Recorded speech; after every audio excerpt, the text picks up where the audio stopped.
Muraho neza, ikaze ku muyoboro mugari wa L Scholars. Muri kumwe na Elize nk'ibisanzwe. Uyu munsi ngiye kwasangiza amahirwe y'akazi ari kuboneka muri NEWFOUNDLAND LABRADOR yo muri Canada. Iyi ni province imwe ibarizwa muri Canada, ibarizwa muri Eastern. So nimucikanwe n'amakuru n'amakeya ngiye kubahereza hano. Mbereke n'ukuntu application yose ikorwa, buri kantu kose gakenewe muri application nagatanze amakuru yose mwifuza kumenya. So abantu mushaka kumenya ibintu by'ingenzi cyane, mbijeje ko iyi video irabafasha ntimucikanwe.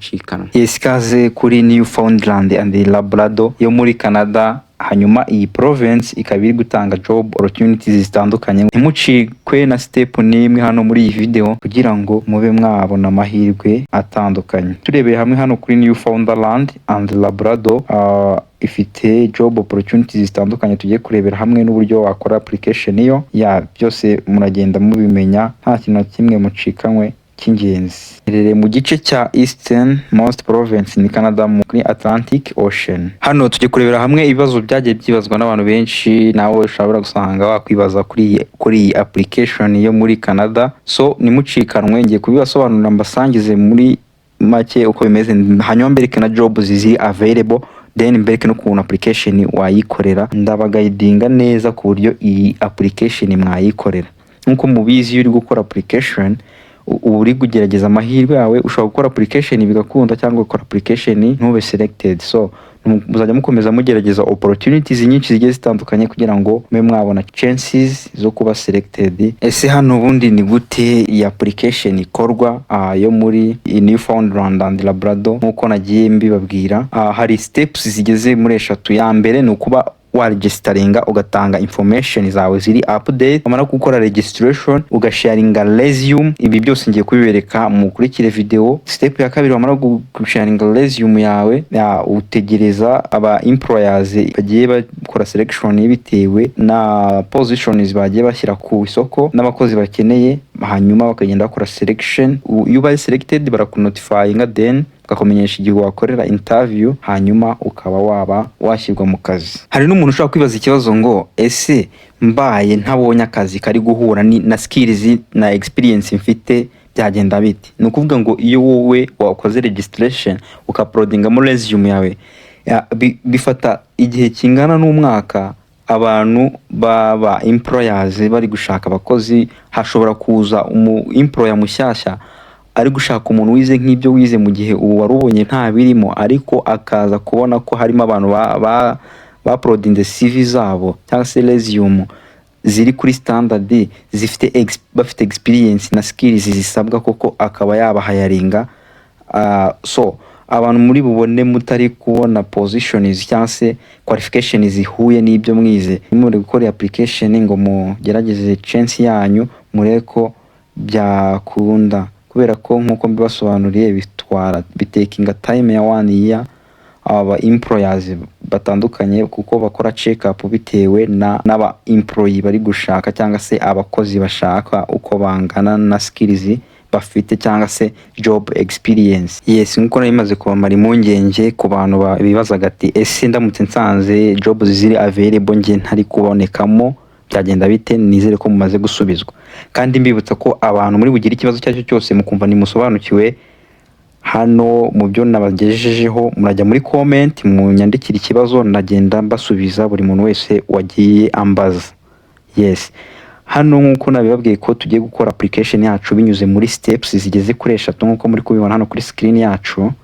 Hano ngiye kubaguidinga, ngiye kubasangiza andi makuru, hanyuma ndabasubiza duhite dutangira gukora application, dukora register. Hano kuri step ya mbere tugiye guhita twihute kugira ngo tutakomeza gutinda. After nitumara gukora registration turakora kuri step ya kabiri. Mbijeje ko hano murahakura ubumenyi, ndetse ndabona basharinga template y'uburyo ya resume muri Bikore, akaba ariyo muri bwa uploading muri iyi application muri application yose uko turaba turi kuyikora. So reka dukomeze turebere hamwe uko bimeze. Yes, hano hari ikindi kibazo cy'ingenzi cyane ntekereza ko buri wese yakwibaza, cyangwa se iyo mba ntari nakivugeho yaza kukimbaza muri comment, ariko hano reka nkibasangize hanyuma nkibasubize. Nuko ngo ese ukimara gukora registration kuri iyi platform biba biguhesheje amahirwe yo kubona visa cyangwa se work permit? No, hano ntabwo ari byo. Ni ukuvuga ngo ukimara gukora registration kuri iyi platform, ikintu kiba kibayeho ni iki, ni ukuvuga ngo registration uba wiyandikishije, hanyuma aba employers bazakora selection, waba hired, ubaye hired by Newfoundland and Labrador based employers se cyangwa se umukoresha uri muri iriya province ya Newfoundland and Labrador, iyo ahayarinze umukozi for no kuvuga ngo kuri full time job, uwo muntu ubaye hired aba ari eligible yo guhabwa visa ndetse na work permit cyangwa se permanent residence. Ndizera ku bantu bari kwibaza iki kibazo mu gihe natangiraga iyi video, cyangwa se namwe mwari kukibaza nyuma musubijwe. Hanyuma n'abandi muri bugira ibindi bibazo ndi kubabwira ko mwaza kunyandikira muri comment section, buri muntu wese ndaza kugenda musubiza bitewe n'ikibazo yagiye ambaza. Yes, ndi kuvuga ngo nkimara kubasubiza neza ibijyanye no kuba waba hired nyine ukaba wahabwa, waba uri eligible kuri work permit na ndetse na visa. Hano hari ikindi kibazo cy'ingenzi, se ni gute maze kuba naba selected, ni gute nakwimmigrating njya muri Newfoundland and Labrador, ni gute najya muri Canada, ni gute nagenda. Hano nicyo ngiye kubabwiraho, and then duhite dutangira gukora application processing uko nabibasezeranyije. Immigrate to Newfoundland and Labrador, hano niho tugiye kurebera hamwe ngo ni gute wagera muri Canada igihe wabaye selected ugiye gukora job yawe. Immigrate to Newfoundland and Labrador, hano hari your pathway to immigration. Hano hari bimwe mu bigenga uburyo wagerayo. Hari economic immigration programs. Hano rero niho usanga kuba international applicants cyangwa ku bantu bari mu bihugu bitandukanye batari muri Canada badasanzwe bariyo, ku bantu bari international, bari muri Africa, bari muri Europe, bari no ku yindi migabane itandukanye. Mainly tuvuge urugero nko ku bantu bari muri Africa, bari Burundi, bari mu Rwanda, Uganda, Kenya ndetse n'ibindi bihugu bitandukanye. Abo bantu bose baba ari international applicants. So aba international applicants bafite skills, experience ndetse na education, chance bakaba bafite na interest mu gutura muri Newfoundland and Labrador. Nukuvuga ngo bashobora no gutwara aba family members babo. Hano bagomba bajyana n'aba family members yabo igihe babaye selected mu kuba bajya gukorera muri Canada, muri iriya province nk'uko muri kugenda mubibona hano. Ndi kugenda mbibasobanurira. Iyi program, ni ukuvuga ngo iyi program babwiye aho aba international applicants bakoze application neza bakaba hired, bakaba bemerewe kujya gukorerayo, ndetse bakajyana n'imiryango yabo. Iyi ni program isaba nyine ko uba wabonye job. Iyi program isaba ko uba wabonye job, nicyo kintu gisaba. Iyo wabonye job nyine ibi birakora cyane, ukaba wagira ute wakora immigration uva muri Europe, Africa cyangwa se ahandi uherereye ukajya muri Canada. So mbere yuko rero dukora application, ngomba kubanza nkabereka jobs ziri available. Hano hari jobs ziri muri sectors zitandukanye. These are the featured sectors. Are you working in demand industry or occupation? Newfoundland and Labrador is looking for skilled professionals to meet the need for. So hano hari izi program nkuko nagiye mbabwira. Hari social work, abantu bize ibintu biri related na social work ndetse nabize social work mwese muri allowed. Kindergarten to grade 12 school teachers, nukuvuga ngo abarimu bose ba primary ndetse na secondary, kuva senior 1 kugera senior 6 harimo hano. Iyi ni opportunity nziza cyane. Aviation, abantu bize ibintu biri related na aviation mwese namwe muri allowed. Sector ya health murebe muri allowed. Abantu bize early childhood education mwese muri allowed to apply for this job. Construction, abantu bize hospitality, retail and food services, hano nko mubona babisitatinze, and many other areas. Aya yose nagara amakuru ndi kwihimbira nkuko muri kubona, amakuru yose ari kuri website yabo nkuko bagiye babisobanura. So mukurikire hanyuma dutangire na process ya registration. Yes, amakuru yose nagiye mbahereza nizere ko mwayakurikiranye neza. Ku muntu utari busobanukirwe mbibibutsa ko ajya muri comment akambaza. Kandi nanone hano hari ibintu bigera kuri 6 wakwifashisha kugira ngo wirinde mbwe mu gihe uri gushaka akazi ahantu hatandukanye. Hari uburyo nagiye mbereka ku bantu bagiye bakurikirana video zanjye zibanze, hari uburyo naberetse bwo gukoresha website ya scam void cyangwa n'indi ikora check up, ukabanza checkinga link yawe niba iri safe mbere na mbere nta scam. Ngiye kubabwira biri common ku ma application atandukanye, jya ubanza checking ukore verification, so ubaze n'amakuru ku bantu babisobanukiwe babe bagusobanurira babe bagufasha, kuko hari abantu benshi bajya ba scammed babonye ibintu gutyo online, kubera ko online haba ibintu bitandukanye, bashobora kuguscaminga wabonye ibintu ukapfa guhita ujyamo kandi utabajije n'abantu babisobanukiye ngo bagusobanurire. Abantu mudukurikiranye mujye muba aware, mwitondere application mugiye gukora, manze mubaza amakuru, so nimara kubona information then mubone ku applying. So tugendana, icyambere niba uri gukora application jya wa applying directly unyuze kuri employers website. Unyure kuri website uchecking niba ifite verified addresses zizwi, kuko aba manager benshi baba bari guhayaringa abakozi batanga ama email ya company, ariko mukabashua mukabireba neza koko niba bimeze neza ari verified. So cyo ni kimwe. Icya kabiri, avoid job opportunities that involve a phone or video interview. Nuko ngo ugomba kwirinda ama job opportunities atajya asaba interview hakoreshejwe video cyangwa se phone. Ayo ugomba, kubera ko aba employers bari legitimate cyangwa se bizewe batari aba scammers, bazashaka kugukoresha interview muvugane ndetse mugende muvugana ibintu bitandukanye kuri position bitewe na position waragiye ukorera application. So iyi nayo ni indi factor. Ikindi kintu mukwiye kwitondera, hano hari ibintu by'ingenzi mba nabazane mukwiye kwitaho. So ibi bintu ni ingenzi kubera ko ntago mukwiye kubisimbuka nk'abantu mugiye muba mushaka gukora application zitandukanye zibajyana hanze. Nk'iyi step ya gatatu nayo ni ingenzi cyane, ntago ukwiye gusangiza personal information zawe mainly. Ibindi ushobora kubisangiza nibiteze ikibazo cyane nka email zawe n'amazina nabwo, ariko ibyo nta kibazo. Ariko hano ushobora gusangiza backing information bigateza ikibazo. Ntugasangize backing information zawe n'umukoresha cyangwa se employer igihe utari waba officially hired. So ibyo ngibyo bigomba gutangwa warabaye hired, ibintu byizewe neza, nta ibintu ari umutekano. Ntabwo ukwiye gutanga backing information zawe. Ushobora gusanga uzitanze ugasanga yari scam, yabaye scam ryari bitewe nuko utabanje gukora check up nkuko nabasobanuriye, cyangwa ubaze n'amakuru mu buryo bitandukanye yari website itizewe, ugasanga utanze banking information yawe ugasanga bikugezeho ingaruka. So nababwiye mujye mubanza mubaze abantu babisobanukiwe, abantu babifitemo ubumenyi, then babafashe kumenya ngo ibi bintu bimeze gute, hanyuma ube watanga information zawe. Ariko mainly hano kuri banking information ni kitonderwa. Banking information niyo bashobora kunyuraho bakwiba mu gihe wabitanza hatariho, mu gihe kitakwiriye. Nuko ngo banking information ugomba kuzitanga nibura byonyine igihe wabaye officially hired, uvuga ati ngiye gukora akazi wakabonye neza, byemewe byizewe. So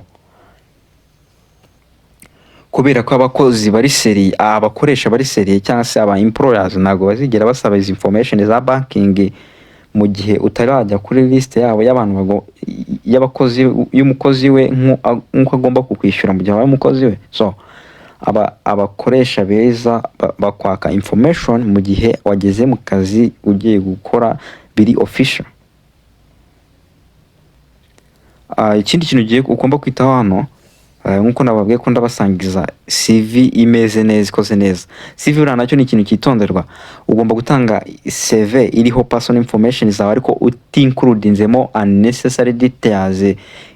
Hano details ndi kuvuga zishobora kuba zitari ingenzi ni nk'izi. So izo details ni nko gushyiramo home address, cyangwa ugashyiramo passport number, cyangwa gushyiramo amazina y'aba family members. Ntabwo ibi bintu ari sawa cyane gushyiramo amazina y'aba family members cyangwa ugashyiramo passport number. Ibi ni ikitonderwa. So ugomba gutanga, ushobora gutanga izo personal information zawe zisanzwe nkuko ndabereka CV kuntu ikozwe, ndabereka template. So mube niyo mpamvu iyi video mugomba kuyireba, nababwiye ngo ni ingenzi cyane. Abantu muri kugenda mutaruka murahomba byinshi. So mugende mureba mwitonze kugira ngo mudacikanwa. Aya makuru n'amakuru areba buri umwe wese, muyasangize na bagenzi banyu kugira ngo bajye bakora application bari safe za online zo kujya mu bihugu byo hanze. Aya makuru nuyihererane. So tugeze kuri yindi step, tugiye kureba ngo ni gute nanone bimeze. Hano n'ubundi tugeze ku kindi kintu gishobora kugufasha ari nacyo cyanyuma. Hano ushobora kwifashisha uramutse ufite ikibazo ku bijyanye na validité y'umukoresha cyangwa se employer y'umuntu ugiye kuguha job cyangwa se job offer wahawe. Ushobora guhamagara ku contact ukoresheje email yawe ukandikira immigration@base.gov.n.ca ikaguha assistance. Bagusubiza rwose bakaguha assistance ukarushaho gusobanukirwa byinshi biruseho. So abantu muri kunkurikirana mbijeje ko iyi email nayo ndaza kuyibahereza muri description mukaba mwayifashisha. Mbijeje ko abantu mukurikiye video rwose murunguka byinshi, nta gihombo kirimo kabisa. Mukomeze mu sharing na bagenzi banyu ubumenyi babugireho.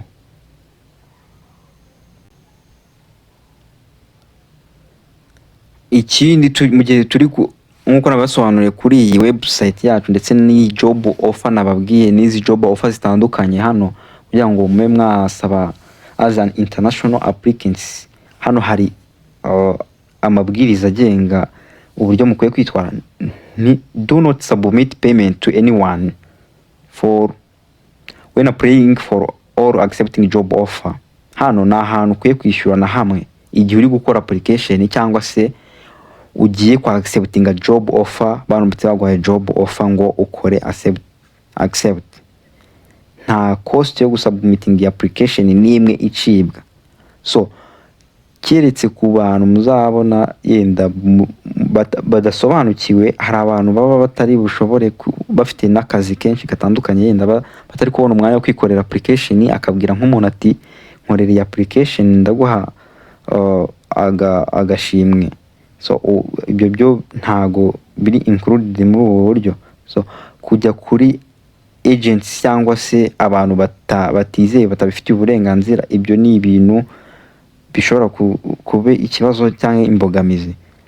So abantu mugomba kwitonda. Hari igihe mushobora guhura n'abasikamanzi bakabasikaminga bitewe nuko mutamenye ngo bimeze gute.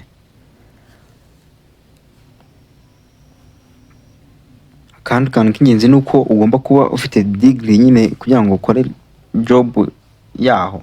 So abantu rero mukurikiranye noneho reka dukore step ya mbere, dukore registration mubikurikira neza step by step nkuko nabibasezeranye. So nkuko nabibabwiye rero kuri registration turaza tuze hano hari register, ushobora kuzajya hano hari register nawe cyangwa ukajya hano hari register uhakirike. Numara gukirika hano hari register utegereze gato hahita hafunguka aho tugomba kuzuza imyirondoro yacu. Ya noneho murabona ko registration form yacu yamaze gufunguka ya NEWFOUNDLAND and LABRADOR Canada nkuko muri kwibona hano. So hano tukifungura ikintu cya mbere turaheraho ni resume, kandi nkuko muri kwibona ni mandatory. Ahantu hari itegeko ko ugomba gushyiramo kuhuzuza cyangwa se gushyiramo iyo document hose hari aka kanyenyeri k'umutuku ku bantu mutari muzi icyo kagiye kavuze. Ya aka kanyenyeri k'umutuku, hano hari akanyenyeri k'umutuku hose n'itegeko kuhuzuza. Iyi resume nkuko nababwiye ko mbereka template ziri kuri standard nziza ya Canada mwakwifashisha mu kugira ngo iyi application ibe yagenda neza. So reka nze mbereke template zitandukanye kuko ndaza no kubasangiza link muri description, maze mwe mwayifungura mu downloading mwayifashisha mwuzuza imyirondoro yanyu y'ingenzi nkuko nabibabwiye. So ku bantu batarakora subscribe mbijeje ko mwakora mbijeje ko ibintu byose murabimenya hano kandi mugahabwa ibyo mukeneye byose. Abantu mutarakora subscribe mbibutsa gukora subscribe kugira ngo mutazajya mucikanwa n'amakuru y'ingenzi tubagezaho, kuko iyo tukibagezaho amakuru abantu mwakoze subscribe muhita mubona izo information ku gihe kandi neza. Nkuko narimaze kubabwira ko ngiye kubasangiza resume iri kuri standard ya Canada, template yayo ni iyi ngiyi. So nkuko mubizi hari template zitandukanye, ariko iyi nayo nabonye ari sawa cyane mpitamo kuyibasangiza. Hari n'izindi template zitandukanye zikoreshwa kandi ziri kuri standard, ko nabona nakoreye save nkoresheje iyo format nagireho ikibazo iyo template. So ni template nayo iri allowed ku bantu bayishaka, ndaza kubaha link muri description. So nukuvuga ngo ukuntu iteye, nukuvuga ngo hano haza full names zawe kugira ngo mutaza kubyitiranya bitewe nuko muri kubona aya mazina mutari gupfa kuyabona. Hano haraza Christopher Changa, yenda urugero ni ko uyu muntu yitwa.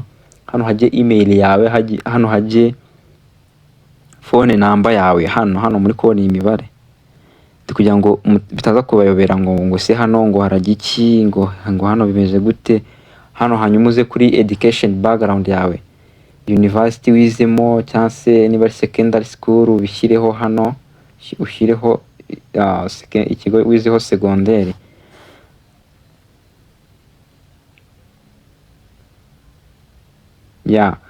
Urashyiraho nyine key courses, amasomo y'ingenzi ari main wize, nimba muri A level warize yenda MPC urashyiraho math,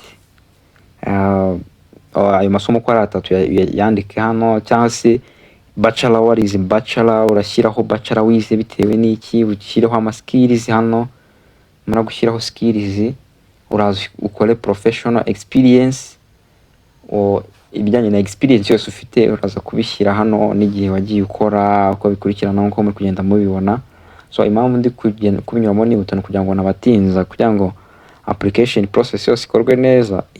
Kandi nababwiye ko n'ubundi ndabaha iyi template, ndabaha link muri description mwe mwayifashisha. So numara kubishyiraho ibi, aya ni amakuru y'ingenzi cyane ahagije kuri yatanze. Ntabwo akazi wakabura uramutse uri umuntu ugakwiye koko, ba company checking zigasanga ufite skills na uri na competent ku rwego bashakaho.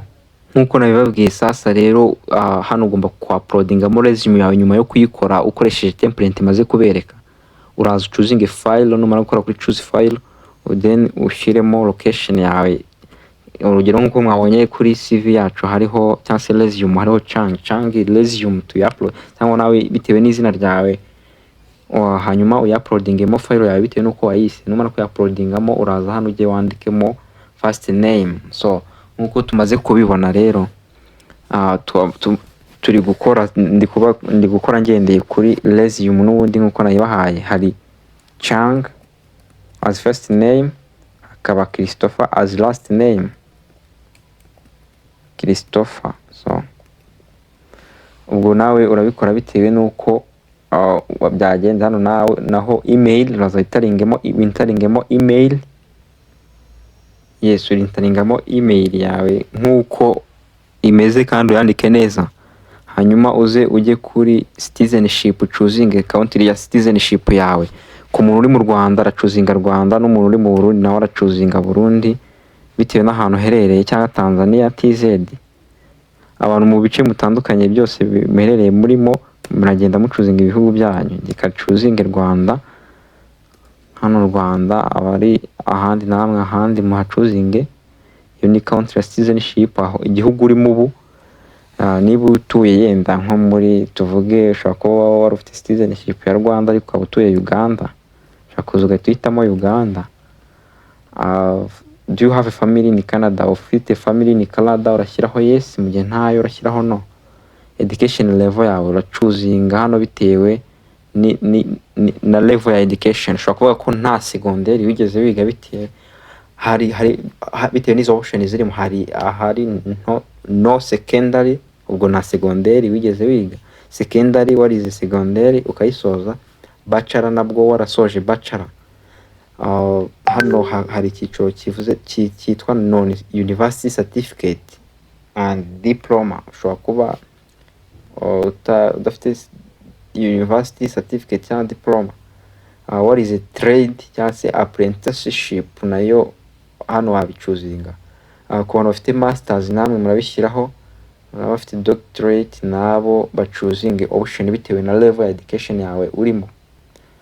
So work experience, hano work experience kuno bimeze, urachuzinga field ufitemo work experience. Harimo field zitandukanye, administrative, agriculture, quality, automotive, aviation, construction, community, data analyst, engineering n'izindi zose. Hari sectors zitandukanye hano rwose urisangamo za technology ndetse na others.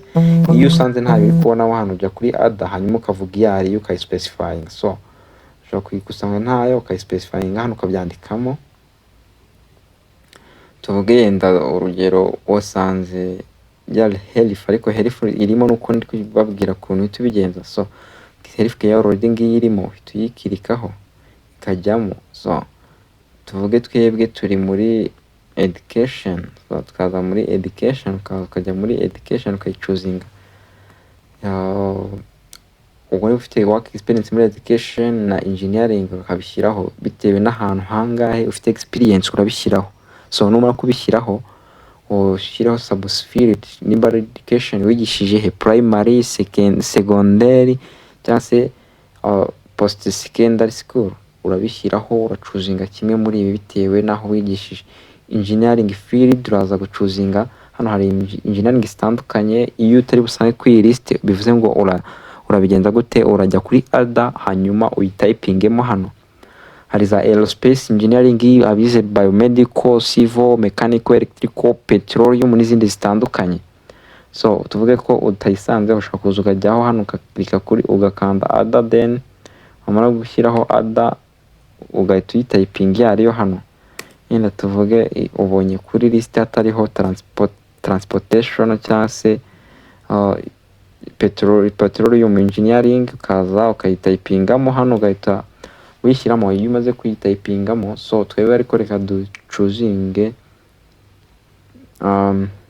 aerospace engineering. So language uri uzi ururimi uzi uruhe rurimi uri fluent in English cyangwa French.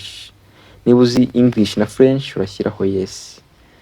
Language, have you taken, warigeze ukora proficiency exam, urashyiraho yes. Cyangwa niba ntayo urashyiraho no. Hano aha hagati ni ukuvuga ngo ni no, ariko uvuga ati English cyangwa French ni rwo rurimi dukoresha mu gihugu hagati, ni first language, ni rwo rurimi rwacu dukoresha cyane. Hano ni no mu gihe ibi byose bindi bitari ko bimeze. So numara kubisoza uraza usome neza hano. Niba uri interested kwiga muri post secondary session muri NEWFOUNDLAND and LABRADOR, umuntu ushobora gushaka gukomeza kwiga yachuzinga yes. Ku muntu utabishaka agachuzinga no. So umuntu uchuzinga yes araza guhitamo university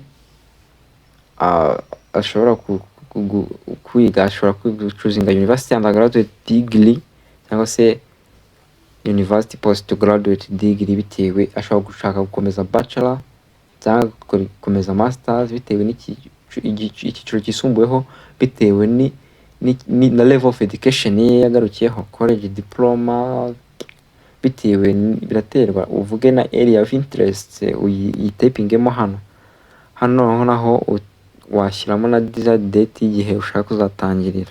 So hano ushaka kwakira information bijyanye na program wahisemo, ushaka kugashyiraho yes. So ku muntu uri bumare kubisoza neza ibi byose akabyuza neza nkuko bisabwa, uraza ukande kuri register. So kandi mbere kukimara gukanda kuri register se bigenda gute? Kimara gukora kuri submit urategereza nkuko ubibona hano biri guprocessinga.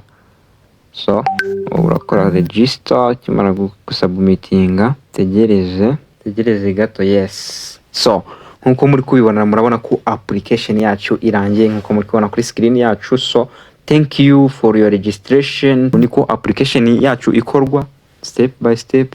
So abantu mwese mwadukurikiranye ndabashimiye cyane. Abantu mutarakora subscribe mwakora subscribe kugira ngo mutazajya mucikanwa n'amakuru meza kandi y'ingenzi na guidance itandukanye tugenda tubagezaho.